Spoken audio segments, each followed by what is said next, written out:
palavra. Vamos viver juntos esse momento, então, de reflexão, de escuta da palavra, vamos nos deliciar com a palavra de Deus, vamos experienciar, fazer com que essa palavra se torne um alimento para a nossa alma, sobretudo, né, agora, que já são 11h20 da noite, e nós precisamos de verdade, né, dormir munidos, depois de termos escutado de palavras de esperança. Então, vamos juntos meditar. O salmo de hoje é o Salmo 66, em algumas traduções, é o Salmo 65, tá? Um salmo de ação de graças públicas. Então, vamos fazer essa meditação? Aclamai a Deus terra inteira, cantai glória do seu nome. Dai glória ao seu louvor. Dizei a Deus quão terríveis são as tuas obras. E é interessante aqui esse salmo, porque é um convite do salmista para que a gente possa louvar a Deus. Ele diz: aclamai a Deus, terra inteira, cantai a glória do seu nome, dai glória ao seu louvor, dizei a Deus que ele tem obras terríveis. Ou seja, o salmista está reconhecendo aqui a onipotência do Eterno, a onipotência de Deus. Então, ele está aqui fazendo esse reconhecimento que o nome de Deus tem uma glória, que nós devemos reconhecê-la, e não só reconhecê-la, louvá-la com cânticos, com canções. E ele diz: aclamai a Deus terra inteira, prestai culto a Ele, rendei louvor, ação de graças, e recorda-te, né, dizei, quão terríveis são as tuas obras. Aí ele continua, e diz: por causa do teu imenso poder, teus inimigos te adulam. A terra se prostra à tua frente, cantando salmos a ti, cantando o teu nome. Aqui é o reconhecimento da onipotência desse poder imenso, né? Da onipotência de Deus. Ele diz: olha, reconheçam que Deus é poderoso. Os inimigos de Deus veem isso e o adulam, né? E aquela palavra, ao nome de nosso Senhor Jesus Cristo, se prostrem todos os joelhos no céu, na terra e no inferno. Isso é verdade. E nós devemos prestar culto a Deus. E nós devemos reconhecer o poder de Deus. Você quer um segredo para você ser abençoado na sua vida, sobretudo nos momentos de dificuldades, nas adversidades? Você quer que eu te dê essa dica, não é? Louve a Deus. Acho que isso não é mais um segredo, acho que você já deve ter escutado em algum momento, alguém já deve ter falado para você: quando a gente louva, o Senhor gira a chave do céu.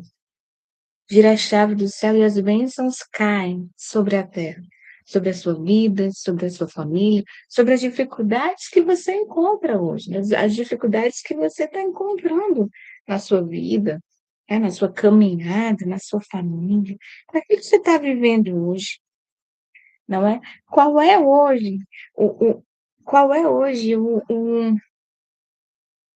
Golias que você precisa vencer, né? A palavra hoje vai falar do rei Davi, né? A palavra hoje fala dessa luta de Davi contra o Golias e dessa vitória de Davi que levou a ser o rei de Israel. Então, qual é hoje o Golias que você precisa vencer na sua vida? Nós sabemos que Davi foi um homem que foi grande temente a Deus. Ele foi um homem que confiou a Deus. Por isso, Davi foi um homem segundo o coração de Deus, porque ele era obediente, porque ele confiava em Deus, porque ele louvava a Deus em todas as circunstâncias. E esse é o segredo para vencermos as nossas batalhas.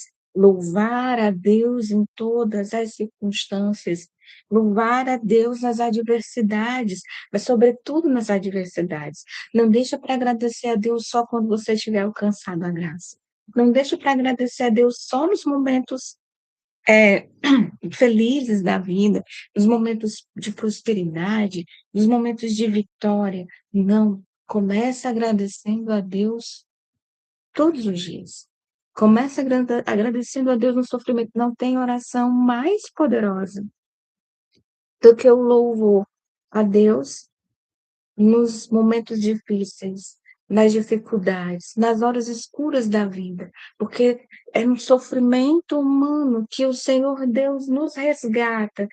Parece que o Senhor ele vem de encontro ao nosso coração nas horas mais difíceis, e ele toca, porque também são as grandes oportunidades de Deus em nossas vidas. Por exemplo, não é quando nós estamos passando por dificuldades, nós estamos mais propensos à abertura do coração para Deus, nós estamos mais propensos a ouvir a palavra, a orar, a meditar, a escutar um conselho, e muitas vezes Deus vai falar conosco por meio do conselho de alguém, uma palavra, ou um livro que você leu, é um livro que você está lendo, ou a própria palavra, né, na leitura de um livro, na leitura de um salmo, onde você abre a Bíblia ali e Deus fala com você, né? Mas chegamos aqui à palavra, chegamos à leitura da nossa meditação de hoje. E ele diz, né, ali a partir do versículo 5, ele vai falar: Vinde ver os atos de Deus. Vinde ver os atos de Deus. Seus atos terríveis pelos filhos de Adão. Transformou o mar em terra seca. Atravessaram o rio a pé enxuto. Ali alegramo-nos com ele, que governa com seu poder para sempre.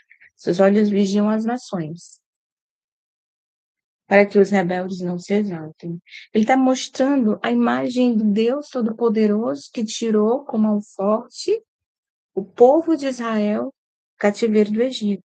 E ele está recordando os feitos de Deus para que ele possa ser municiado por essas palavras, né? Municiado por essas palavras, ter sua fé aumentada, ter a fé alargada. E ele diz: seus atos são terríveis. Quando ele diz atos terríveis, não é que Deus tem atitudes criminosas. Na verdade, os atos terríveis são os grandes feitos de Deus. Aí ele vai narrar os grandes feitos de Olé, atravessar o rio, a pé enxuto, secar o mar. Tudo isso ele fez pelo povo de Israel.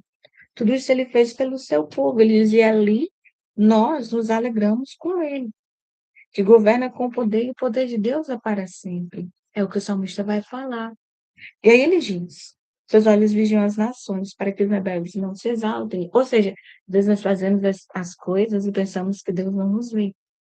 Mas a verdade é que os olhos de Deus estão por toda parte. O Senhor nos vê, e o Senhor nos encontra no mais abismo, nas profundezas, nas maiores profundezas que nós podemos estar naquele momento, que nós podemos se encontrar naquele. Talvez a gente tente até se esconder de Deus. Talvez a gente tenha essa vontade, né? Às vezes a gente quer fugir, às vezes a gente quer sair dessa situação, ou de uma situação difícil, e nos escondemos de Deus, mas o Senhor nos encontra. O Senhor sempre nos encontra, né? Então, o Senhor sempre vai nos encontrar, porque o Senhor vê tudo aquilo que está no oculto. Só um instante.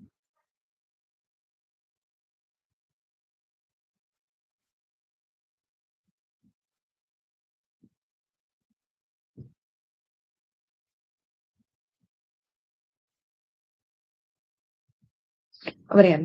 Então, ali o Senhor nos encontra, né? Seja na dor, seja na queda do pecado, quando nós estamos caminhando, de repente a gente cai, né? Tem situações tão adversas, e às vezes a nossa fraqueza é tão grande, a gente acaba caindo, né? E como é triste às vezes uma queda, porque para a gente levantar depois é mais difícil. Mas se nós estamos amparados, apoiados na confiança em Deus, o Senhor nos encontra, o Senhor nos ergue, o Senhor nos resgata, o Senhor nos restaura, o Senhor enxuga as nossas lágrimas e o Senhor nos dá novamente passos firmes para caminharmos com Ele, mais uma vez, não é? E aí ele continua, vamos fazer a leitura. Versículo 8 agora. 8 não. Povos, bendizei a nosso Deus, fazer ressoar seu louvor. É Ele que nos mantém vivos. Você já fez essa experiência? E não deixe tropeçar em nossos pés. Isso é importante. Olha o que o salmista vai falar. Ele vai dizer: Povos, bendizei nosso Deus. Gente, louva a Deus, porque façam ressoar esse louvor. É isso que o Senhor está dizendo hoje. É isso que o Senhor quer falar para você, e é isso que os salmistas dizem, né? Bendiga o Senhor, faça o seu louvor ecoar, ou seja, louve com voz forte mesmo. Aí ele diz, é Ele que nos mantém vivos. É Ele que nos mantém vivos. Você já fez essa experiência? Eu tenho ouvido nas minhas orações isso de Deus. Às vezes eu estou passando por momentos difíceis, dificuldades, e aí o Senhor diz assim para mim, mas a tua vida me pertence. E ele fala muito claro e muito abertamente no meu coração. E aqui está o segredo de todas as coisas. A nossa vida está nas mãos de Deus. A nossa vida a Deus pertence. Às vezes a gente fica triste, inseguro, claro, nas adversidades do dia a dia, nas realidades do nosso cotidiano, né? Você que é mãe, é pai de família, você sabe o que eu estou falando.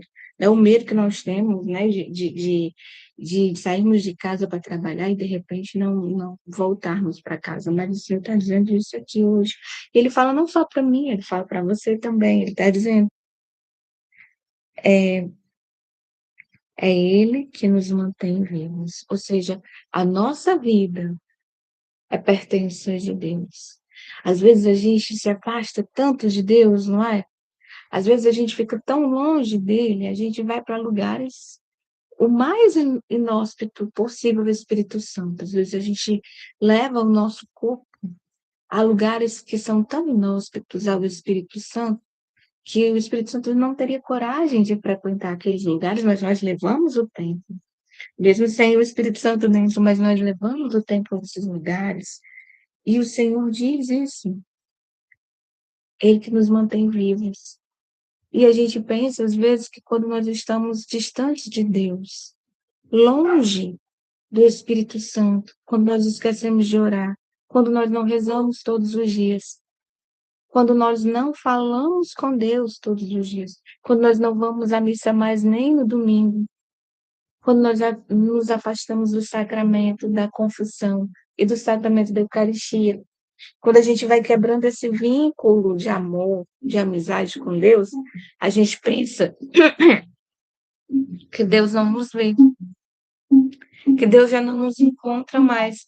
Mas, na verdade, meus irmãos, aqui eu trago essa certeza para vocês e eu posso dizer, é uma certeza. Né? Então, eu posso falar para vocês com propriedade que Deus não deixa de nos encontrar, que Deus não deixa de nos ver, que Deus não nos perde de vista. Mas quando nós nos afastamos do amor de Deus, quebramos esse vínculo da amizade com Deus, essa ruptura pelo pecado mortal, quando nós deixamos de orar, de falar com Deus todos os dias, quando nós deixamos de amar a Deus todos os dias, quando nós deixamos de receber a Eucaristia, né, todos os dias, ou pelo menos dominical, de domingo a domingo, ou seja, apenas nos domingos. Quando nós deixamos de buscar a Deus na Sagrada Escritura, na Santa Missa, nos grupos de oração, na vida comunitária, nós estamos colocando a nossa vida em precipício. Nós estamos colocando a nossa vida, estamos expondo a nossa vida a um risco. Porque olha só a ação do demônio com as almas. Olha só como é que o demônio age com as almas. O demônio, ele tenta nos perder de todas as formas. E a forma mais eficaz, né, dele, a forma que ele age que tem maior sucesso, ou seja, onde ele tem maior êxito, é na tentação. E é a forma mais ordinária possível, né? Então, é a tentação. Ele vai tentando a alma. Primeiro ele tenta você para você sair. Ai, sai desse grupo de oração, só tem gente falsa, só tem gente chata, só tem gente besta, só tem gente careta, sai desse grupo. Aí você diz, ai, é mesmo, aí você começa a se desviar. Aí você começa a de repente você, então tá, eu vou sair desse grupo, vou ficar no mundo, mas eu vou para a missa todo dia e continuo indo para a missa. E você vai perdendo, né, uma hastezinha que você não conseguiu manter aquela hastezinha que dava suporte para você pra sustentar o restante, né. E aí depois aos pouquinhos você vai saindo da caminhada, você vai deixando de rezar, você vai deixando de ir à missa. Depois você não está indo à missa nem no domingo, daí você esquece os sacramentos, são os sacramentos, né, aqueles sacramentos contínuos, que é a eucaristia e a confissão, são aqueles sacramentos que você precisa fazer, que você vai receber constantemente, e aí você simplesmente vai perdendo, né, o controle da situação até o ponto que você não consegue mais rezar, você não consegue mais falar com Deus. E a ação do demônio é essa ação ordinária, depois que o demônio vai aparecer para você, depois que ele vai na sua casa, aparecer que você sai da igreja, ele não vai. Talvez ele vai aparecer um rapaz bonito, moreno, alto, né, de 1,80 m na sua casa, convidando para ir para aqueles lugares que você tem até vergonha de falar. Mas são amigos novos que você conheceu longe de Deus, longe da igreja. Talvez seja essa forma mais, ordinária da ação demoníaca, né. Mas ele vai tentando nos perder e ele sabe, ele não tem poder para tirar a nossa vida. Ele não tem esse poder. Ele não pode chegar e dizer assim: "Eu vou matar a Adriana agora", por ele mesmo, pela vontade dele. Ele até desejaria, ele até gostaria de que a Adriana morresse mesmo ali naquele momento, mas ele não pode. Ele não tem permissão para isso. Por quê? Qual é a forma, que ele usa? A permissão divina? Vai pedir primeiro a permissão de Deus. E Deus, às vezes, permite os males na nossa vida, ele permite que os males aconteçam justamente para que a gente possa tirar dessa situação ruim um grande bem, um grande proveito. De repente você está afastado de Deus, de repente você sofreu uma situação de violência onde você viu que a sua vida ficou realmente por um fio, né, e você viu ali a mão de Deus agir. Se não fosse Deus naquele momento, você já não estava aqui, e aquilo te levou a orar mais, aquilo te levou para a igreja, aquilo te levou a voltar para o grupo de oração, para a vida comunitária. Então Deus sabe tirar dessas coisas ruins, dos males, um bem, né, e o demônio age dessa forma, mas ele sabe o momento que ele deve agir. Ele sabe que ele vai pedir permissão, mas ele só vai pedir permissão quando ele quer perder uma alma, quando ele sabe que aquela alma já não tem muitas possibilidades de salvação. Ele também não é bobo, né, então ele sabe que ele vai tentar, contra a vida de alguém quando aquela pessoa já está totalmente perdida, quando aquela pessoa já está totalmente sem esperança, quando aquela pessoa já não tem mais esperança de se salvar. Então, quando aquela pessoa começar a acreditar que ela já não tem mais salvação, que ela estiver afundada, mergulhada nos piores pecados mortais, ele vai tentar. E ela estiver longe de Deus, tiver rompido mesmo a amizade com Deus, não falar mais com Deus todos os dias, ele vai tentar. Ele vai pedir a permissão divina. E Deus pode conceder, porque o tempo que nós passamos nessa terra é um tempo de misericórdia. Não pense que a gente passa o tempo aqui em vão. Não pense que você está no mundo a passeio. Não, essa vida passa.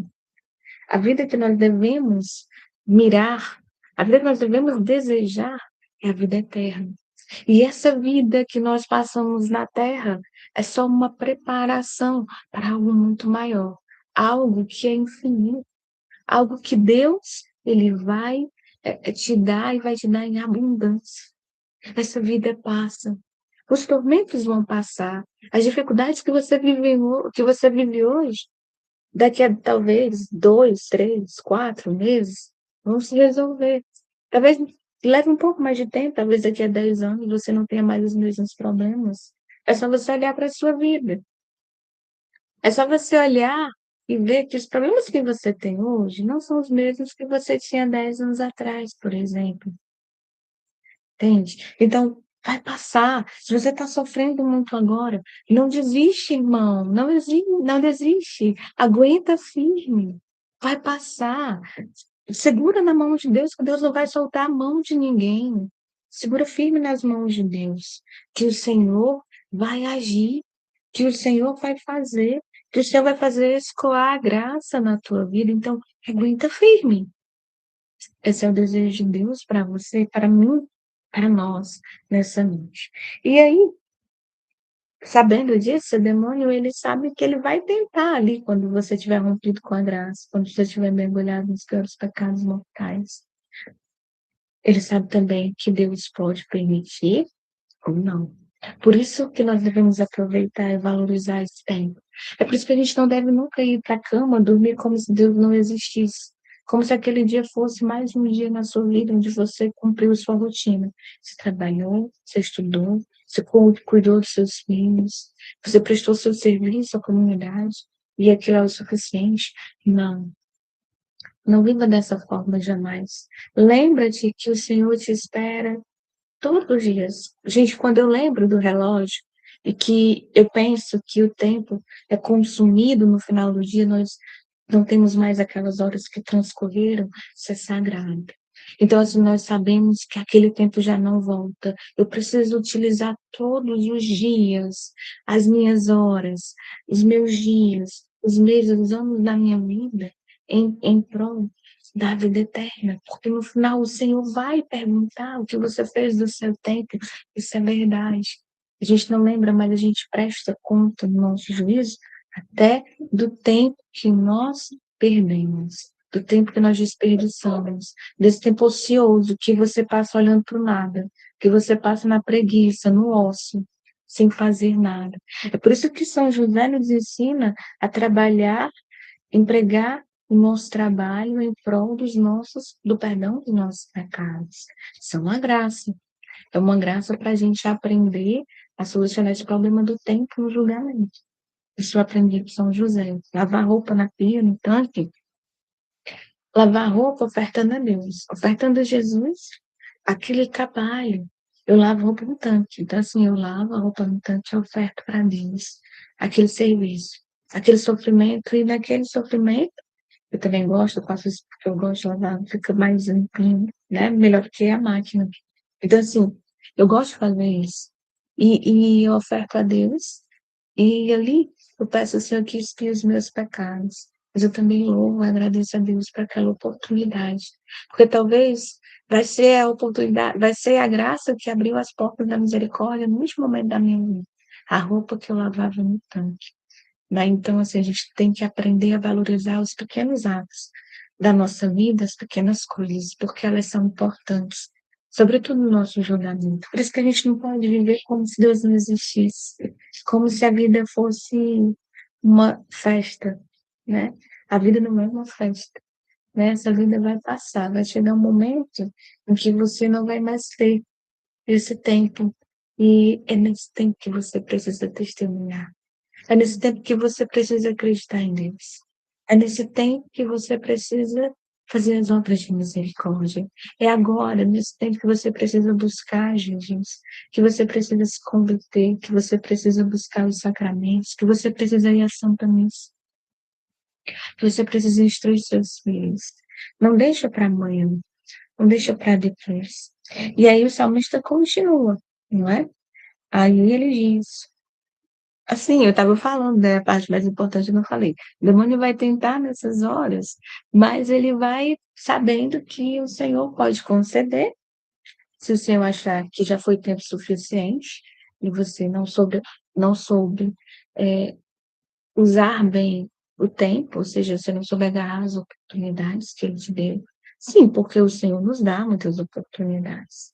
O Senhor usa, sobretudo quando a gente está afastado dele, quando a gente não está em estado de graça. Por exemplo, as pessoas que saem da igreja, por exemplo, que deixam de viver na graça, que vivem no pecado, elas recebem também as graças de Deus, as graças atuais. São aqueles toques que o Senhor vai nos dando para a gente percebê-lo. E aí a gente pode, por essas graças, converter o nosso caminho e voltar ao caminho de Cristo, e voltar à igreja, para que a gente possa se salvar. Veja só. Aí o Senhor continua, né? O Senhor diz. Aí o salmista vai dizer, sim, aí o demônio, né? Ele sabe disso, ele sabe que Deus pode permitir, se o Senhor achar que você desperdiçou o seu tempo e que ele já teve misericórdia suficiente com você. Mas ele também pode te dar uma nova chance, né? Ele pode te mandar uma graça, e pode vir por meio de um infortúnio, que vai te levar à conversão, né? Então, o demônio, ele tem uma certa, ele prevê, né? O demônio tem o dom da previsão, ele pode prever, mas ele não tem, assim, uma certeza, porque o coração de Deus é uma abismo, né? Então, assim, ele faz uma previsão, né? E tudo pode ser mudado no último momento. Como eu falei, as graças, né? As graças são as mais importantes. Talvez o Senhor queira alcançar uma pessoa agora que está ali agonizando e ela consegue a obra de misericórdia, ela consegue a salvação, porque alguém do outro lado do mundo ofereceu um sacrifício, porque alguém ofereceu uma oração, porque alguém lembrou de orar para aquela pessoa, ou de repente orou pelas pessoas naquela situação, né? Pela conversão dos pecadores que vão morrer hoje. Olha só, a pessoa não sabe nem quem é. Qualquer pecador que morrer naquele dia pode ser abençoado, pode receber a comunhão dos santos. Então, qualquer pecador naquele estado de pecado que for morrer naquele dia pode ser alcançado pela misericórdia de Deus. É por isso que a gente não pode sair por aí dizendo, olha, Jesus diz que aquela pessoa vai para o inferno. A gente não pode ficar falando quem vai para o inferno, quem vai para o inferno. Porque, gente, o abismo, o coração de Jesus é um abismo de misericórdia. E ele tira a misericórdia das coisas mais. Eu falei, né? Você pode pensar que está perdido. De repente, Deus encontrou lavagem de roupa no tanque, uma oportunidade de lhe conceder misericórdia.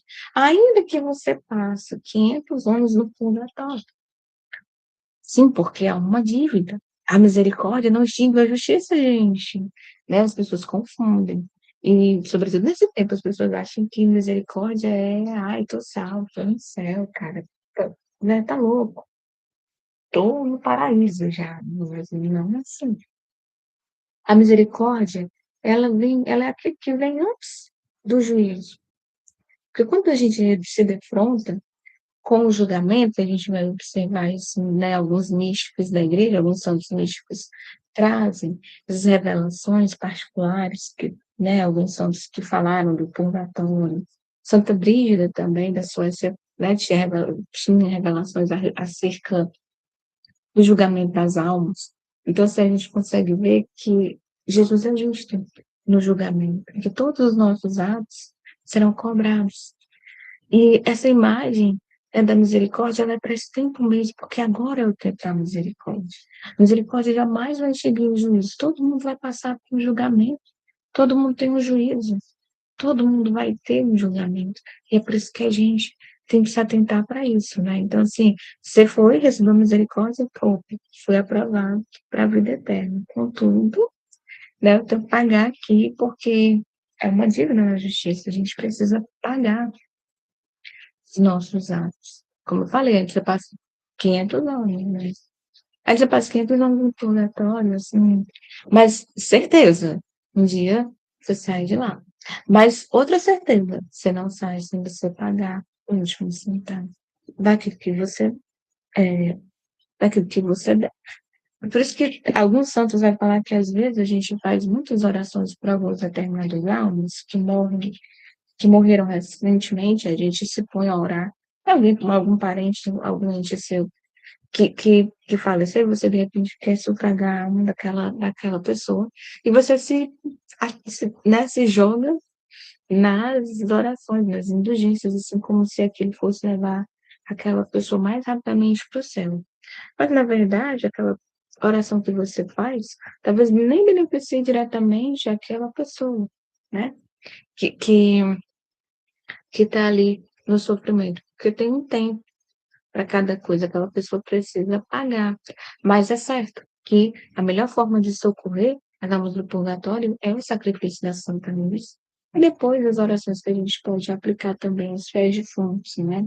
Então, isso são formas de, é, de ajudar essas pessoas a pagarem suas penas, porque elas também já não podem mais fazer nada por si mesmas, né? Então, elas precisam da nossa ajuda para poder sair o quanto antes daquele sofrimento, mas não sem pagar, né, aquilo que a justiça divina acha que já é necessário.